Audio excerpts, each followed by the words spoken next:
곽수종의 뉴스 정면 승부. 곽수종의 뉴스 정면 승부.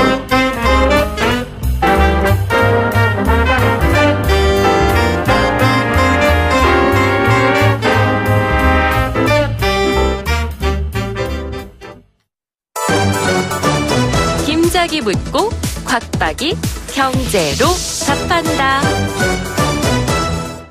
주파수 94.5 YTN 뉴스 FM 곽수종의 뉴스 정면 승부 3부 시작하겠습니다. 김 작가가 문을 엽니다. 네, 김 작가입니다. 오늘은 지하경제에 대해서 알아보고 싶은데요. 네. 정부를 피해서 겉으로 드러나지 않는 경제라고 하는데 네. 지하경제 규모가 커지면은 국가 경제에 어떤 문제가 생기나요? 그렇죠. 지하경제 규모가 커지면 말씀하신 대로 드러나지 않는 경제가 되니까 가장 쉽게 생각할 수 있는 게 세금 제대로 못 걷겠죠. 그리고 검은 돈, 그다음에 깨끗하지 않는 돈들이 많이 숨어 있을 테니까 사회 전체의 어떤 부정과 부패 같은 것이 만연화될 수가 있죠. 일반적으로 우리나라 같은 경우는 지하경제 규모가 학자들마다 다 틀립니다. 추정하는 방법이 틀리니까 10%에서 많게는 25%까지다 이렇게 이야기를 하거든요. 그러니까 우리나라 GDP가 지금 한 1조 5천억 달러 정도 되니까 한 1,500억 달러에서 한 3천억 달러 정도가 우리 지하경제 규모다 이렇게 보는 거고요. 선진국 같은 경우 미국이나 일본 이런 경우도 지하경제가 있습니다. 있는데 우리보다는 훨씬 작죠. 한 10% 정도 된다 이렇게 보시면 될 것 같아요. 그러면 지하경제를 줄이게 되면 아무래도 전체적인 긍정적인 경제 성장이 상당히 좀 활발해질 수도 있겠죠. 그죠? 그래서 지하 경제가 1%포인트 정도 감소하게 되면 경제 성장률도 1.2%포인트 정도 올라간다. 이런 이야기도 나오고 있어서 물론 학자마다 틀립니다만 지하 경제는 반드시 퇴치시켜야 될 그런 부분이 아닌가 싶습니다. 지금 여러분께서는 경제학자 곽수종 교수가 진행하는 YTN 뉴스 FM 곽수종의 뉴스 정면 승부를 듣고 계십니다.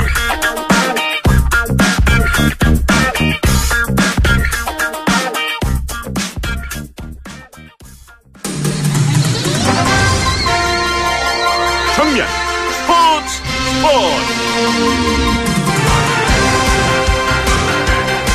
하루 동안 있었던 스포츠 소식 정리해드리겠습니다. 스포츠 정면 승부 중앙일보 김원 기자입니다. 안녕하세요. 네, 안녕하십니까. 한일전에서 졌습니다, 또. 네, 한국이 어제 일본 도쿄돔에서 열린 아시아 프로야구 챔피언십 결승전에서 네. 일본에 0대7로 졌습니다. 좀 무기력한 패배였는데요. 네. 일단 일본 선발 투수 다구치 가즈토 공략에 완전히 실패했습니다. 네. 다구치는 이날 직구 구속이 시속 140km를 좀처럼 넘지 않았는데요. 네. 근데 제구가 굉장히 완벽했습니다. 110개의 공을 던졌는데 스트라이크가 74개나 됐을 정도였는데요. 네. 마치 KBO 리그의 두산의 유희관 선수를 보는 것 같았고요. 그랬군요. 예, 반면에 우리 투수들은 이날 볼넷만 8개를 남발했거든요. 예. 투수 싸움에서 한국이 일본에 완벽하게 밀린 경기였습니다. 이번에 선동열 감독이 첫 국가대표 감독 데뷔 무대였죠? 네, 맞습니다. 선동열 감독은 그동안 김인식 감독 밑에서 투수 코치, 국가대표 투수 코치를 좀 했었고요. 네. 이제 국가대표 감독이 된 거는, 감독으로서 국제대회에 나간 거는 이번이 처음이었습니다. 네. 어떻습니까? 좀 평가가 어떻게, 물론 고생하고 나면은 다, 잘 싸웠다, 훌륭했다, 이런 평가입니다만 어떻게 평가가 내려지고 있습니까? 사실 이번 대회는 만 24세 이하 선수들이 참가한 대회였는데요. 네. 비중이 큰 대회는 아니었습니다. 네. 오히려 내년 자카르타 팔렘방 아시안게임의 전초전 성격이 강했는데요. 네. 그런 의미에서 볼 때 우리 선수들이 중요한 대회를 앞두고 좀 좋은 경험을 쌓았다는 점에서는 예. 조금 긍정적인 평가를 내릴 수 있고요. 네. 또 장현식 1차전 일본전에서 잘 던진 장현식, 또 2차전 대만전에서 잘 던진 임기영, 이정우 같은 이런 선수들이 어린 나이에도 국제대회에서 굉장히 좋은 기량을 펼쳤다 하는 점에서는 굉장히 소득이 있었다고도 볼 수 있습니다. 네. 근데 이제 개인적으로는 좀 이번 대회 대표 선수 구성에서 좀 아쉬움이 남는데요.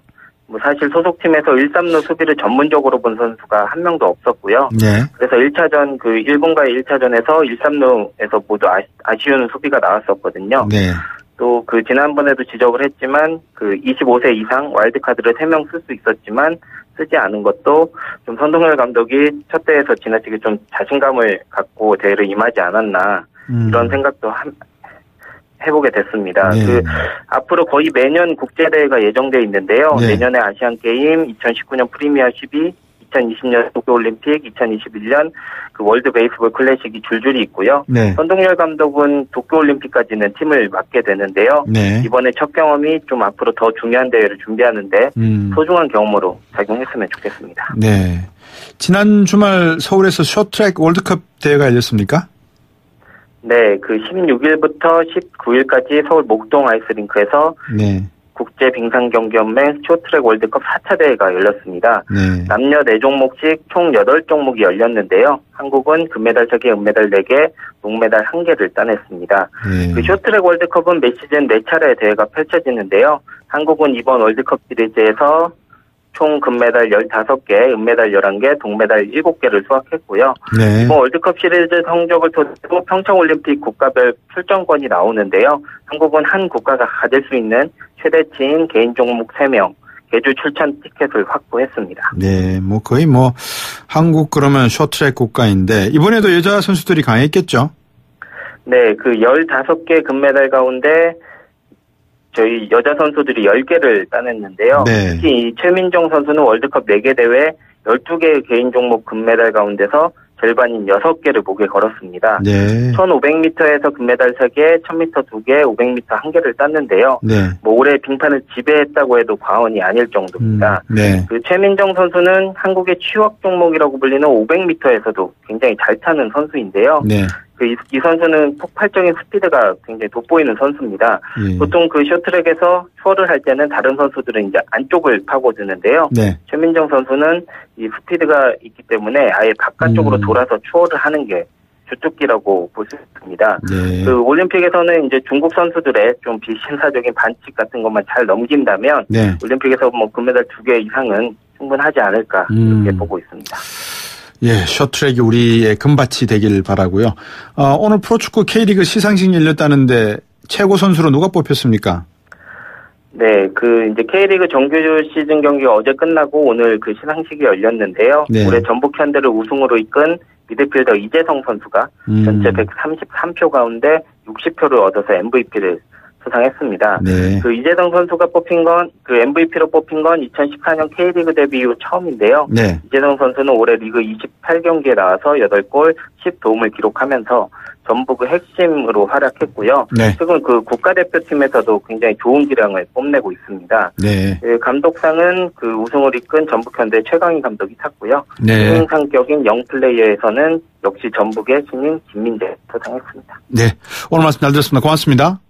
네, 감사합니다. 네, 중앙일보 김원 기자였습니다.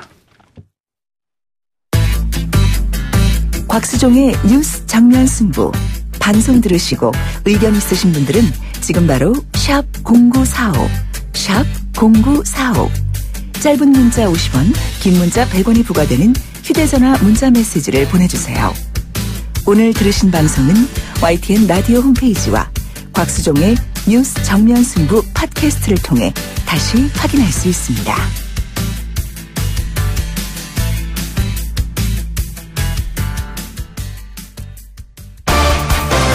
정면 승부, 팩트 진검 승부, 트루맨. 네, 팩트 진검 승부 트루맨 시간입니다. 오늘도 팩트체크 전문 미디어 뉴스톱의 김준일 팩트체크 나오셨습니다. 안녕하세요. 예, 안녕하세요. 예, 한국경제TV의 반기농 기자 나오셨습니다. 안녕하십니까? 네, 안녕하세요. 오늘 오전에 피의자 신분으로 전병헌 전 정무수석이 검찰에 출석했습니다. 서울중앙지검에 출석한 전 수석의 입장부터 한번 들어보시겠습니다. 다시 한번 과거 의원 시절 두 전직 비서들의 일탈에 대해서 송구스럽게 생각합니다. 그리고 무엇보다도 청와대에 많은 누가 된 것 같아서 참으로 안타깝고 참담한 심정입니다. 그러나 다시 한번 분명하게 말씀드립니다만 저는 그 어떤 불법에도 관여한 바가 없습니다. 네, 이 내용이 어떻게 된 거냐면요. 전병헌 수석의 국회의원 시절에 그 비서관이었던 윤모 씨 등이 2015년 롯데홈쇼핑이 e스포츠협회에 낸 후원금이 있습니다. 약 3억 원 정도를 냈는데요. 그래서 1억 1천만 원을 빼돌린 혐의로 구속이 됐죠. 그래서 검찰은 롯데홈쇼핑 층이 한국 e스포츠협회의 후원금 3억이 이게 방송 재승인을 위한 대가가 아니었는가 이렇게 의심하고 있는 상황입니다. 하지만 당시 전병헌 전 수석이 야당 소속 미방위 의원이었고 재승인의 영향력을 발휘할 수 있는 그런 위치였기 때문에 이게 충분히 좀 개연성이 있다 이렇게 이야기가 나오는 것 같습니다. 이 사건을 놓고 두 분께서는 어떻게 보시는지 한번 여쭤보겠습니다. 먼저 김준일 팩트체크 어떻게 보세요? 예, 일단 좀 그러니까 쟁점이 있는 부분은요. 예. 그러니까 재승인이 난 시점과 네. 이 e스포츠 협회에 이게 지원금을 받은 시점이 선후 관계가 좀 이제 다르거든요. 보통은 일단 먼저 돈을 건네고 그다음에 재승인을 받고 이거잖아요. 근데 이거는 재승인이 이루어졌고 그다음에 이후에 한참 뒤에 이제 e스포츠 협회에 롯데 홈쇼핑이 돈을 이제 후원을 한 거거든요. 네. 그래서 기업이 어떤 협회에 후원을 하는 거는 이상한 일은 아닙니다, 사실. 네. 그러니까 뭐 대한축구협회 하나은행이 스폰서를 하는 것처럼 네. e스포츠 협회에 특정 기업이 뭐 이렇게 스폰서 타이틀을 한다든지 이런 거는 이상한 일은 아닌데요. 네. 다만 이제 그 거래가 실제 이제 그 거래라는 것은 재승인의 영향력을 행사했느냐 그 예. 이전에 그러면 예. 그리고 아니면은 추후에 뭐 그런 관련된 일이 있을 때 예. 뒤를 봐주기로 하고 이렇게 소위 말해서 돈을 땡긴 거냐 요거를 이제 검찰이 입증을 해야 되는 문제죠. 예. 예. 그 선불제냐 후불제냐 이 문제 같거든요. 방금 말씀 들어보니까. 그러니까는 선불로 미리 준 것이냐 시점만 놓고 보면 예. 아니면 되고 난 다음에 후불로 지원을 했기 때문에 전혀 이 문제는 피해갈 수 있는 선불로 되면 이게 이야기가 되거든요. 근데 네네. 후불로 하게 되면 이해가 안 되는 것 같아요. 어떻게 보십니까, 우리 강 기자님? 저는 사실 이쪽을 좀 보고 싶은 게 전병헌 전 정무수석이 좀 전에 이제 저희 인터뷰 들었지만 예. 그 보좌진들의 일탈 부분에 대해서는 사과를 했습니다. 그러니까 네. 일정 부분 인정을 했다는 거예요. 예. 그래서 이제 전병헌 전 정무수석이 여기 사안에 얼마만큼 깊숙이 들어가 있느냐 이 부분은 이제 검찰 수사를 통해서 이제 그렇죠. 유무죄 혐의 입증을 이제 해야 되고 이건 네. 검찰의 몫입니다. 네. 근데 저는 이 부분을 좀 보고 싶어요. 이 사안을 계속해서 따져 올라가다 보면 네. 결국은 이 홈쇼핑 업계 특히 이제 이번에 이제 터진 건 롯데 홈쇼핑이지만 네. 홈쇼핑 업체들의 어떤 납품업체를 대상으로 하는 갑을관계 갑질이 이제 자리 잡고 있다고 생각을 합니다. 네. 어떻게 보면 지금 롯데홈쇼핑이 코너로 몰린 거예요. 그 갑질을 하다가 네. 적발이 됐고 네. 검찰 수사까지 받아서 누가 보더라도 그 다음부터는 이제 롯데홈쇼핑이라는 그 업체가 전파를 탈 수 없는 네. 그런 상황까지 갔는데 이제 이 상황을 피하려고 하다 보니까 전방위적인 로비를 시작을 하게 됩니다. 네. 이제 그 로비가 전병헌 정무수석까지 닿았느냐 안 네. 닿았느냐 네. 그리고 이거를 실제 제3자 뇌물 공유까지 볼 수 있느냐 이제 네. 이 부분이 좀 쟁점이 될 것 같아요. 그렇군요. 이제 문제는 앞에서도 말씀을 드렸고 하는데 이 당시에 미래창조과학방송통신위원회 소속이었단 말입니다. 소실에서 저희들이 미방위 소속이라 이렇게 표현을 했는데요. 전병헌 전 수석도 이 위원회 소속이었고요. 그러면 이제 검찰이 후원금이 로비 자금 명목이었는지 수사 중이라고는 하지만 결국 가장 중요한 게 돈이 어떻게 흘러 들어갔고 이게 어떤 결과를 가져왔는지에 대해서 유추를 거꾸로 해내야 되는데 쉽지는 않을 것 같아요. 그죠? 어떻게 보세요? 일단 뭐 이제 당시에 전병헌 당의 최고위원이기도 했고 했지만은 네. 이게 이제 야당이었습니다. 사실은 이제 여당 실세나 그렇죠. 이런 건 아니고 이제 네. 야당에서도 물론 이제 영향력을 발휘할 수 있지만은 네. 이제 지금 내용이 나오는 게 롯데 홈쇼핑 측에서 네. 그 의원 그 미방위 소속 5-6명 의원에게 한 5천만 원 정도를 그 재승인 전에 정치 후원금으로 이제 기업은 그 후원을 못하게 돼 있으니까 임원진을 차명으로 해가지고 네. 후원을 했거든요. 예. 근데 여기에 전병헌 의원이 들어가 있지는 않아요. 예. 그리고 재승인이 난 다음에 e스포츠 협회에다가 이제 3억 원을 후원을 한 이런 경우인데 예. 이게 좀 그러니까 그 인과관계가 아주 선명하진 않습니다. 그러니까 다른 어떤 뇌물 이런 것들 사례를 봤을 때 예. 이게 정말로 정말 대가성이 있고 이런 것이냐 이러고 했을 때 물론 이제 뭐라고 해야 되나요? 보험 차원이라고 해야 될까요? 어쨌든 그 유력 미방위에 있는 유력 국회의원이 그 회장으로 전 회장 그때는 회장은 아니었고요. 명예회장으로 있었는데 그거에 어떤 보험 차원에서 했을 가능성은 충분히 있습니다. 근데 그거를 이제 법으로 이제 단죄를 하려면은 이게 명확하게 좀 그 관계를 밝혀내야 되잖아요. 그러니까 네. 대가성 여부나 이런 것들. 근데 그런 것들이 좀 명확하진 않아요. 지금 현 상황에서. 그래서 그건 검찰이 좀 수사를 더 이제 해봐야 될 부분이고요. 다만 지금까지 나온 정황으로 봤을 때 그 보좌진들이 소위 말해서 이제 돈을 유용, 그 3억 원 중에 일부를 유용해가지고 한 정황은 거의 명백하기 때문에 어쨌든 네. 도의적 책임이란 것은 있지 않습니까? 네. 본인들이 데리고 있던 보좌관 2명이 지금 그렇게 연루가 됐고 그게 또 이제 그 돈 세탁을 하는 과정이 조폭이 또 개입됐다라는 지금 의혹이 나오고 있거든요. 네. 그거를.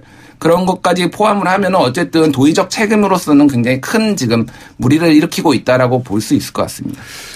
방 기자님. 네. 지난 박근혜 정부 때 국정농단의 그 미래스포츠라든지 네. K재단 이런 것을 통해서 놓고 보면 네. 일반인들이 저같이 평범한 사람들이 충분히 유추 가능한 내용이 어떤 거냐면 국회의원이 보좌관을 데리고 있는데 그 보좌관이 돈을 갖다가 1억 1천만 원 돈을 횡령을 하거나 유용을 했다. 네. 그럼 이게 과연 국회의원 모르게 할 수 있는 부분이냐. 돈이 뭐 100만 원, 200만 원도 아니고 1억 1천만 원이 돈이란 말입니다. 그럼 이게 배달사고 형태였든지 어떤 형태였든지 국회의원은 분명히 그것을 가지고 야단을 치거나 책임 추궁을 했을 가능성이 있고 이 문제가 지금 나오는 것은 사실 야당에 대한 어떤 사정 의 잣대와 다른 잣대를 견주면 안 되거든요. 예. 정부도 지금 그 문제만큼은 민감하게 보고 계실 거 아니겠습니까? 검찰이 서로 다른 잣대를 가지고 보면 안 되잖아요.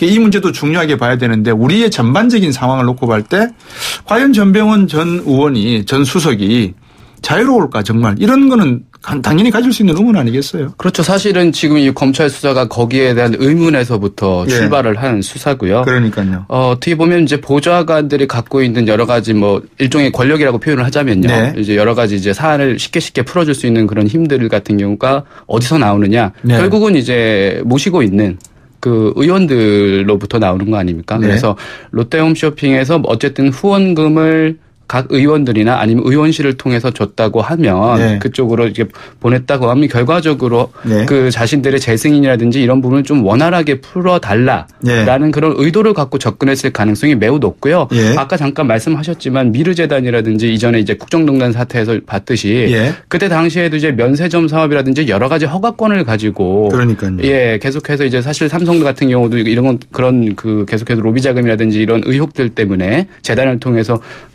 돈을 줬다 이런 네. 의혹 때문에 계속해서 지금 수사를 받고 또 단죄를 받고 있는 거 아닙니까? 네. 그래서 그런 시야로 쳐다봤을 때는 네. 충분히 이제 합리적으로 의심할 수 있을 만한 그런 네. 사안이라고 판단이 됩니다. 그 말씀도 주셨지만 이제 전병헌 전 수석이 지난 2014년 홈쇼핑 재승인 요건 강화를 이렇게 주장하다가 후원금을 낸 뒤에는 롯데 홈쇼핑을 놓고 착한 업체다 이렇게 칭찬했다는 언론 보도가 나오고 있거든요. 이게 이제 최경환 의원이 마치 국정원의 어떤 특활비를 놓고 강하게 반대하다가 나중에는 1억 정도의 어떤 자금을 받고 난 다음에는 야 이거 필요한 거다 우리가 좀 승인을 해줘야 된다 오히려 늘려줘도 괜찮다 이런 식으로 태도 변화가 있었다는 거하고 약간 또 오버래핑 되는 부분도 있네요 보니까. 어떻게 보세요 김열백 전.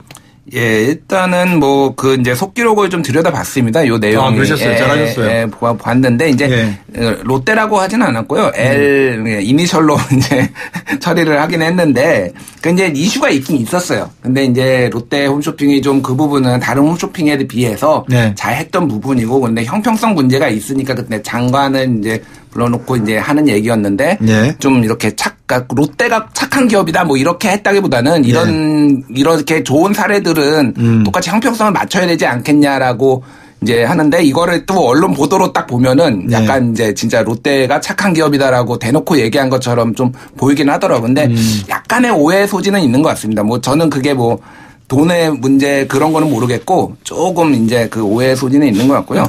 다만 이제 그거는 좀 짚어볼 필요가 있을 것 같아요. 그러니까 이 스포츠 협회가 이제 미르재단이나 K스포츠재단하고는 좀 다른 성격이 있거든요. 그 부분은 조금 설명을 해야 될 것 같은데. 그 부분은 저희들이 4부에 와서 그럴까요? 계속 설명을 좀 주시면 어떨까 싶습니다. 그렇게 4부로 오겠습니다.